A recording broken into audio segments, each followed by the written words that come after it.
মদিনার আকাশে সেদিন অদ্ভুত এক নীরবতা। শহর জুড়ে একটা শোকের ছায়া। এমন নীরবতা আগে কখনো নেমে আসেনি। মসজিদের মিনার থেকে ভেসে আসে আজান, কিন্তু সেই সুরেও যেন অশ্রুর কাঁপন।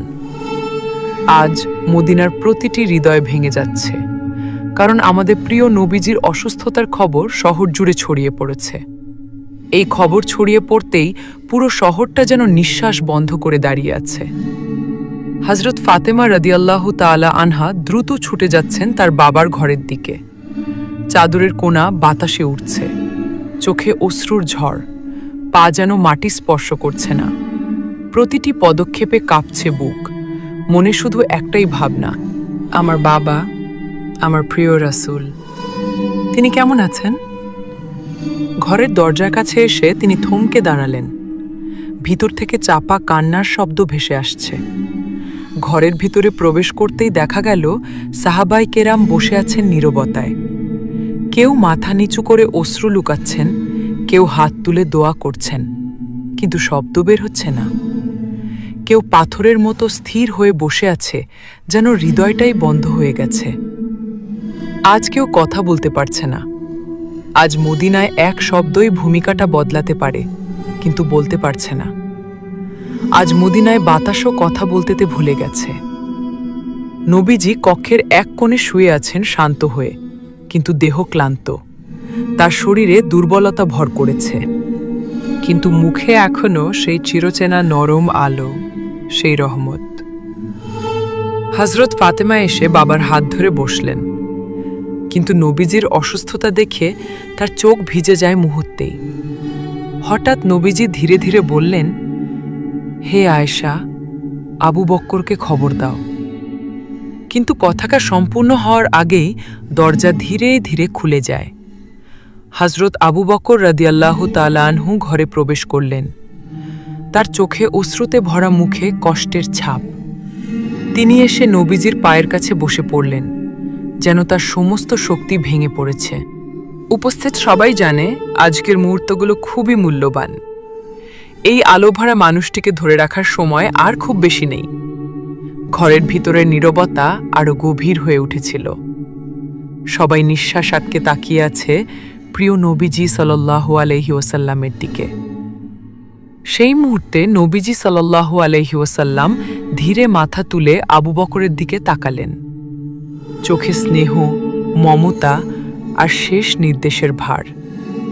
নবীজি নরম কণ্ঠে বললেন, হে আবু বকর, আমি তোমার হাতে একটি আমানত রেখে যাচ্ছি।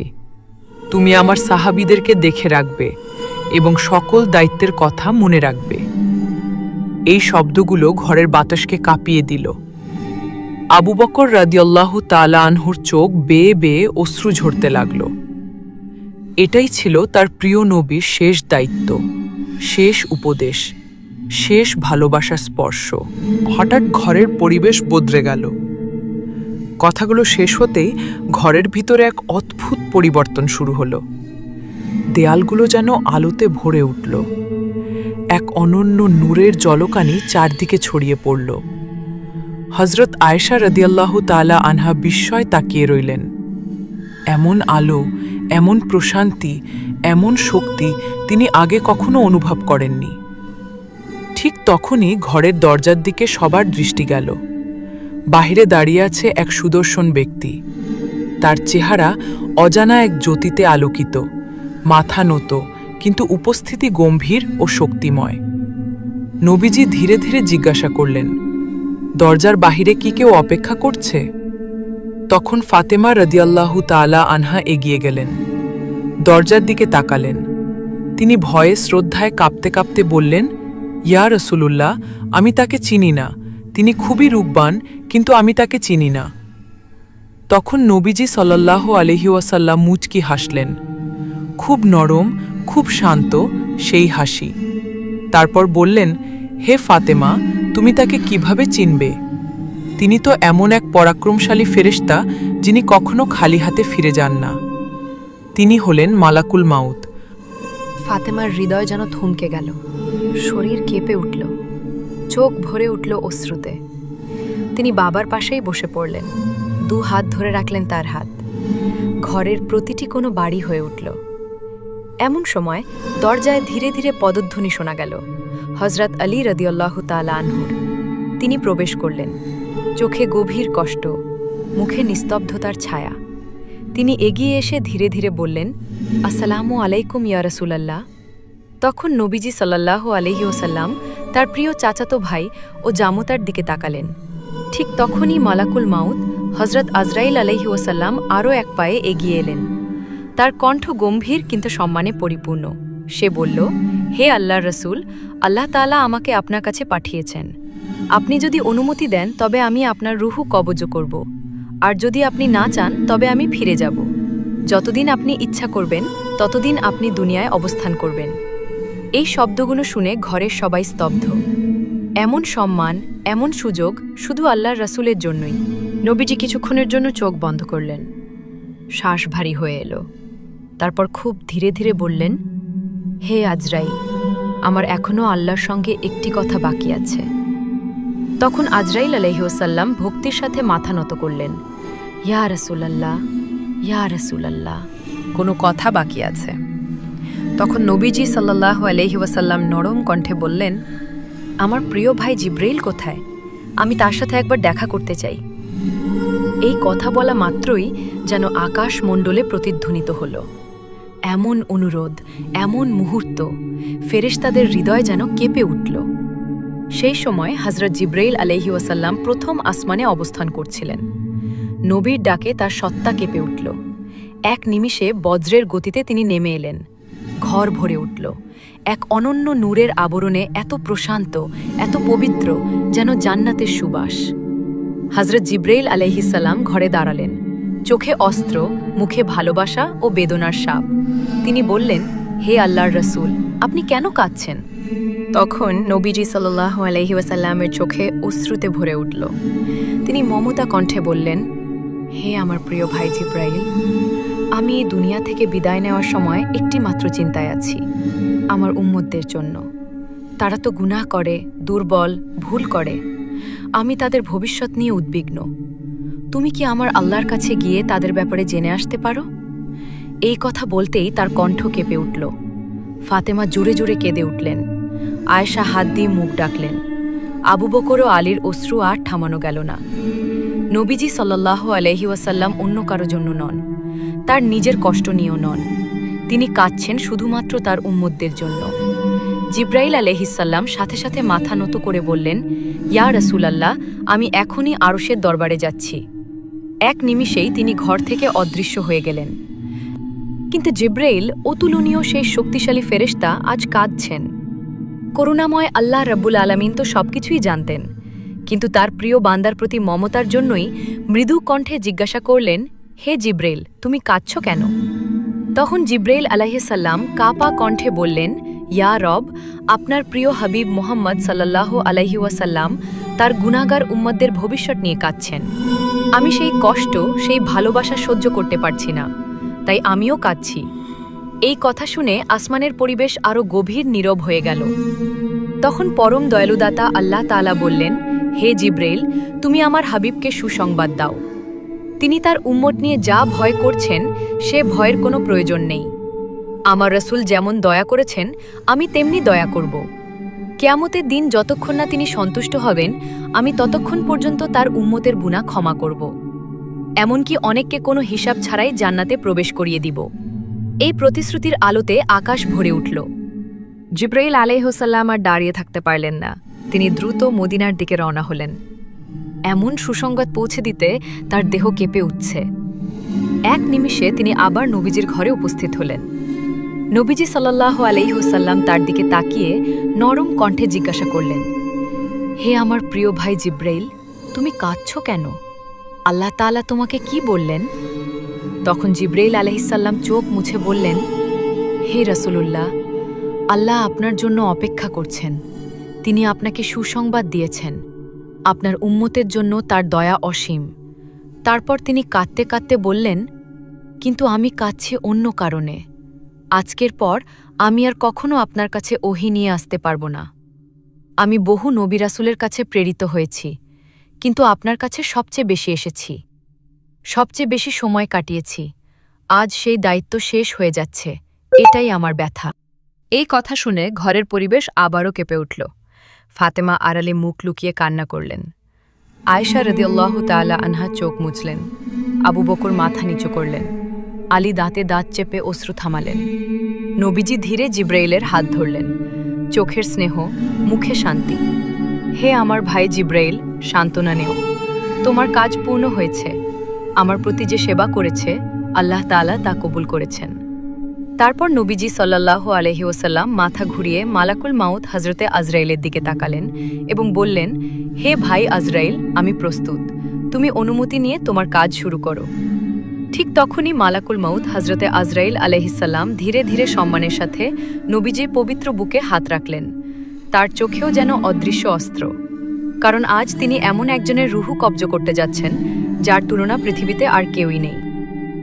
রাসূলুল্লাহ সাল্লাল্লাহু আলাইহি ওয়াসাল্লাম খুব নরম কণ্ঠে বললেন, হে আজরাইল, আমার রুহু নেওয়ার কষ্ট যত কঠিনই হোক, আমি তা আল্লাহর জন্য সহ্য করে নিব। কিন্তু আমার উম্মতের যেন এমন কষ্ট না হয়।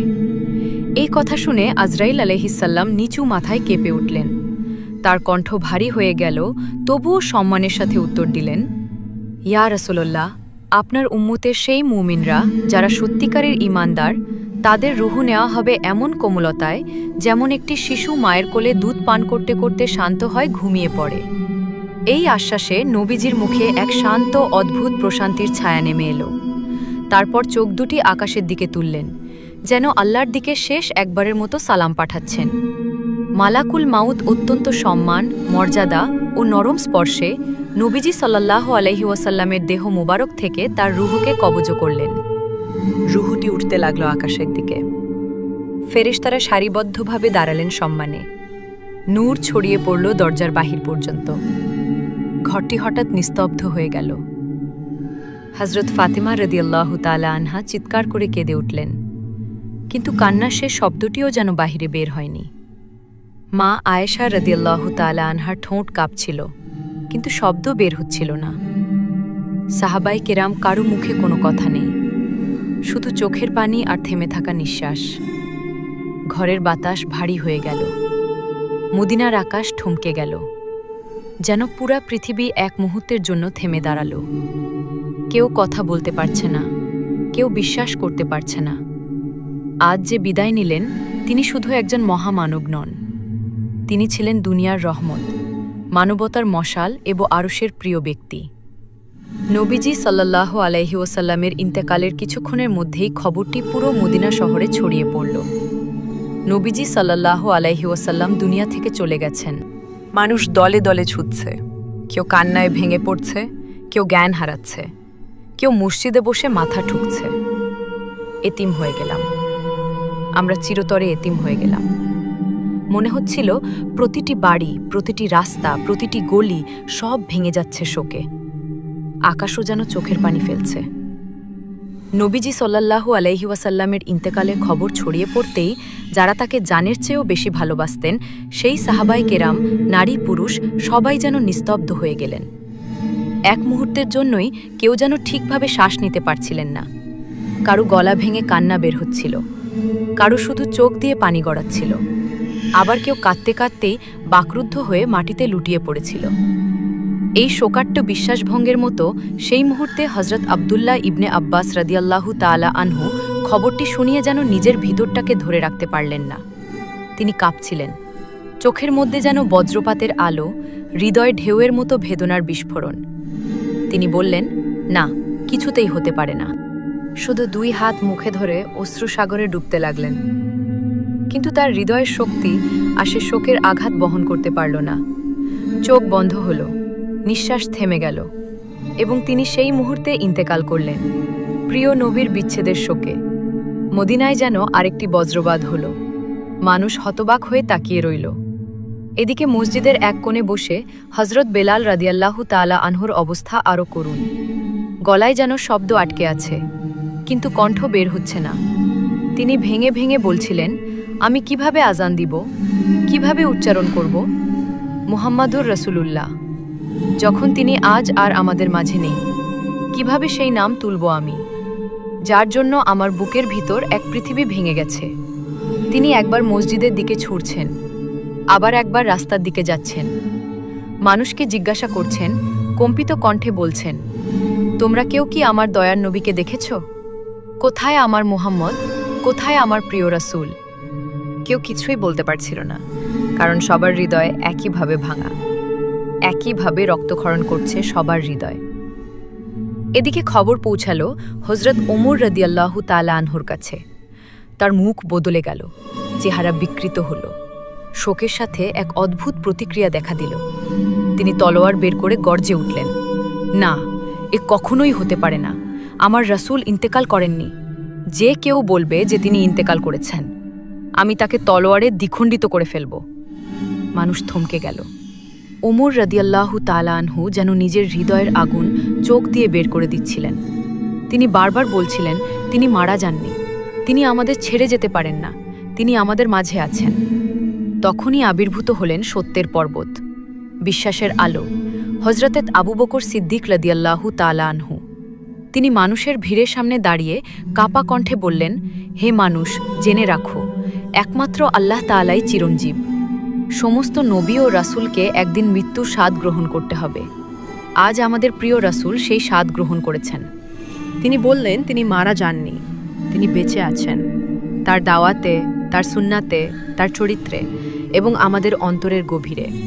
হযরত আবু বকরের কথা শেষ হতে না হতেই মানুষের বুকের ভিতরে জমে থাকা কষ্ট আরও বাড়তে শুরু করল, যেন পুরা মদিনা হাহাকার করে উঠে কাঁদতে লাগল। নারীরা ঘরের পর্দা সরিয়ে বেরিয়ে এলেন, চোখ লাল, মুখ শুকনো, হৃদয়ের ভার যেন শরীরে বহন করতে পারছিলেন না। শিশুরা ভয়ে, বিভ্রান্তিতে মায়ের আঁচল শক্ত করে ধরে রেখেছিল। তারা বুঝতে পারছিল না পৃথিবীতে কোন জ্বর নেমে এসেছে, শুধু অনুভব করছিল। পুরুষরা মুখে হাত দিয়ে দাঁড়িয়েছিলেন, নিঃশব্দে তাদের চোখে প্রশ্ন, অবিশ্বাস, ব্যথা, কিন্তু কণ্ঠে কোনো শব্দ নেই। সেই দিন শুধু মানুষই কাঁদেনি, মনে হচ্ছিল আকাশও কেঁদেছে, বাতাসও স্তব্ধ হয়েছিল, জমিনও ভারী হয়ে উঠে শোক হয়ে উঠেছিল শোকে। প্রতিটি প্রাণী যেন এই দুঃখের বোঝা নিজের কাঁধে বহন করছিল। এই কান্না ভেজা পরিবেশে বীর পায়ে অগ্রসর হলেন হযরত আবু বকর সিদ্দিক রাদিয়াল্লাহু তাআলা আনহু।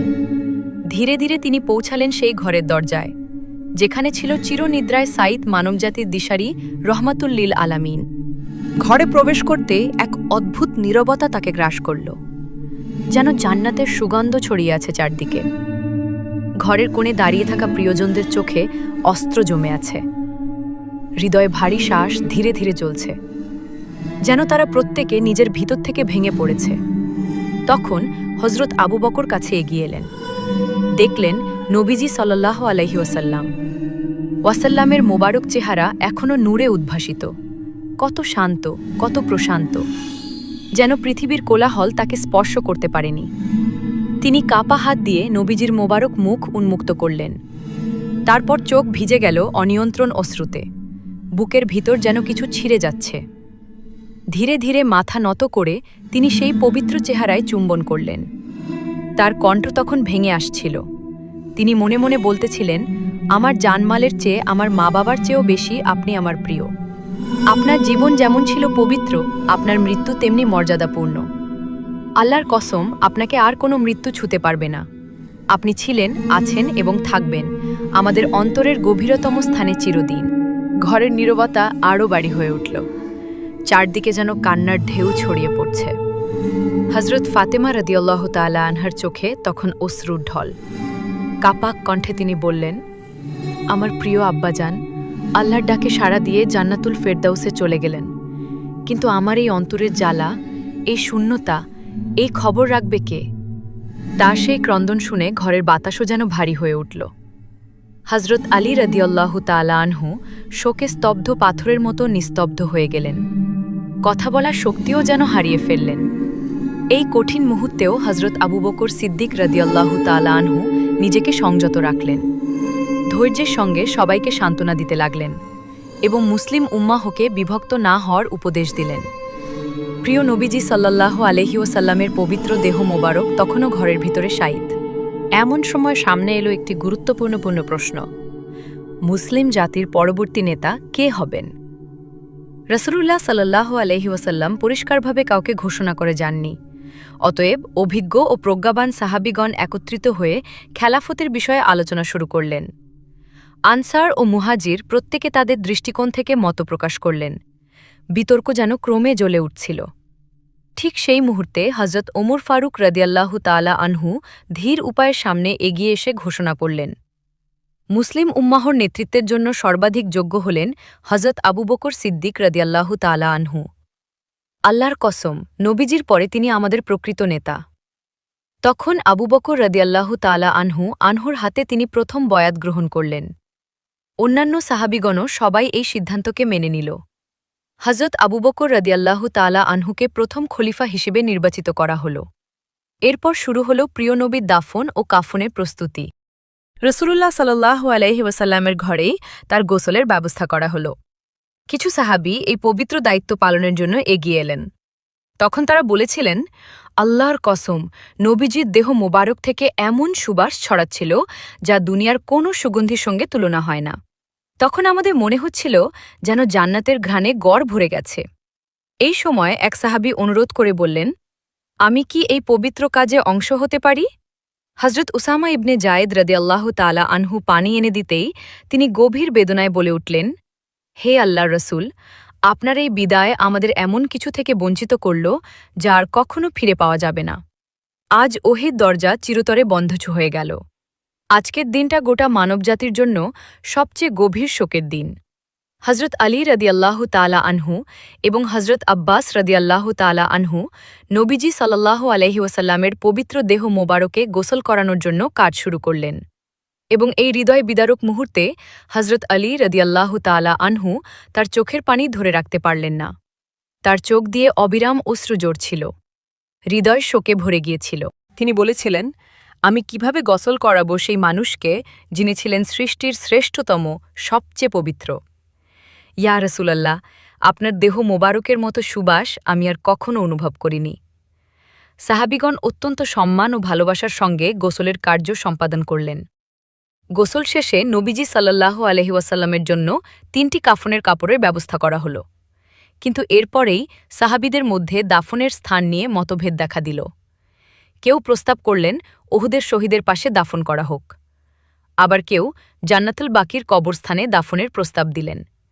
এমন বিভ্রান্তির মধ্যে হজরত আবু বকর সিদ্দিক রাদিয়াল্লাহু তাআলা আনহু একটি গুরুত্বপূর্ণ হাদিস স্মরণ করিয়ে দিলেন। নবীজি সাল্লাল্লাহু আলাইহি ওয়াসাল্লাম বলেছিলেন, নবীকে সেখানেই দাফন করা উচিত যেখানে তিনি ইন্তেকাল করেছেন। আর তিনি আরও বলেছেন, যেন তাকে এমন স্থানে দাফন করা হয় যেখানে মসজিদ বানানো না হয়। এই নির্দেশনার ভিত্তিতে নবীজির দাফনের স্থান নির্ধারিত করা হল হজরত আয়েশা রাদিয়াল্লাহু তাআলা আনহুর ঘরেই, যেখানে তিনি ইন্তেকাল করেছিলেন। এরপরে সামনে আসা আরেকটি প্রশ্ন নবীজির জানাজা নিয়ে, যার পিছনে সাহাবারা সব সময় নামাজ পড়ছেন। তার জানাজায় কে ইমামতি করবেন? পরামর্শক্রমে ঠিক হল কেউ নির্দিষ্টভাবে ইমাম হবে না, বরং সাহাবারা পর্যায়ক্রমে দলে দলে জানাজা পড়বেন। প্রথমে নবীজি সাল্লাল্লাহু আলাইহি ওয়াসাল্লামের পরিবার জানাজার অংশ নিলেন। এরপর মুজাহিদগণ, তারপর আনসারগণ এবং মদিনার সাধারণ মানুষ এভাবেই সবাই ভালোবাসা ও শ্রদ্ধার সঙ্গে জানাজা সম্পন্ন করলেন। জানাজা নামাজ শেষ হবার অনেকক্ষণ পর রাহমাতুল্লিল আলামিন মুহাম্মদ সাল্লাল্লাহু আলাইহি ওয়াসাল্লামের পবিত্র দেহ মোবারক দাফন করা হল এবং তিনি চিরদিনের জন্য মানুষের দৃষ্টির আড়ালে চলে যান। এরপর হজরত ফাতিমা রাদিয়াল্লাহু তাআলা আনহা এসে রাসূলুল্লাহ সাল্লাল্লাহু আলাইহি ওয়াসাল্লামের কবর মোবারকের স্থানে উপস্থিত হলেন। তিনি মাটি ছুঁয়ে কান্নায় ভেঙে পড়লেন আর বললেন, আব্বাজান, আপনি তো চলে গেলেন আমাদের এতিম করে। আজ মদিনায় তো নিঃশব্দ কেন? কেন বাতাসে আর আপনার কোমল কণ্ঠস্বর শোনা যায় না? বুক ভরা কষ্ট নিয়ে তিনি আর্তনাদ করে বললেন, ইয়া রাসূলুল্লাহ, আপনি তো বলেছিলেন আমরা জান্নাতে একত্রিত হব, কিন্তু আমি কিভাবে সেই সময় পর্যন্ত অপেক্ষা করব? এই পৃথিবী এখন আমার কাছে শুধুই শূন্যতা। এইদিকে হজরত বেলাল রাদিয়াল্লাহু তাআলা ছিলেন নিঃশব্দ বাকরুদ্ধ। তিনি মসজিদে নববীর এক কোণে স্থির হয়ে বসেছিলেন, যেন সময় থমকে গেছে। তখন কিছু সাহাবী তার কাছে এগিয়ে এসে বিনীতভাবে অনুরোধ করলেন, হে বেলাল, আপনি দয়া করে একবার আমাদের জন্য আজান দিন, যাতে আমাদের হৃদয়ে নবীজির স্মৃতি আবারও জাগ্রত হয়। তখন হরত বেলাল রাদিয়াল্লাহু তাআলা আনহু আয়ান দেওয়ার জন্য দাঁড়ালেন। তার কণ্ঠ থেকে ভেসে এলো আল্লাহু আকবার, আল্লাহু আকবার, সেই মধুময় ধ্বনি যা একসময় মদিনাকে জাগিয়ে তুলত। কিন্তু আজ সেই ধ্বনি কান্নার রূপ নিল। যখন তিনি বললেন আশহাদু আল্লাহ ইলাহা ইল্লাল্লাহ, তখন তার চোখ থেকে অশ্রু গড়িয়ে পড়তে লাগল। আর যখন উচ্চারণ করলেন আশহাদু আন্না মুহাম্মাদুর রাসূলুল্লাহ, তখন তার গলা আটকে গেল। তিনি আর উচ্চারণ করতে পারলেন না। কান্নায় ভেঙে পড়লেন। মিনারের উপরে বসে তিনি হাউমাউ করে কাঁদতে লাগলেন। পুরো মদিনা যেন মুহূর্তে বিষণ্ণতায় ডুবে গেল। অবশেষে তিনি বললেন, যেই শহরে রাসূলুল্লাহ সাল্লাল্লাহু আলাইহি ওয়াসাল্লাম নেই সেই শহরে আমি কিভাবে থাকব।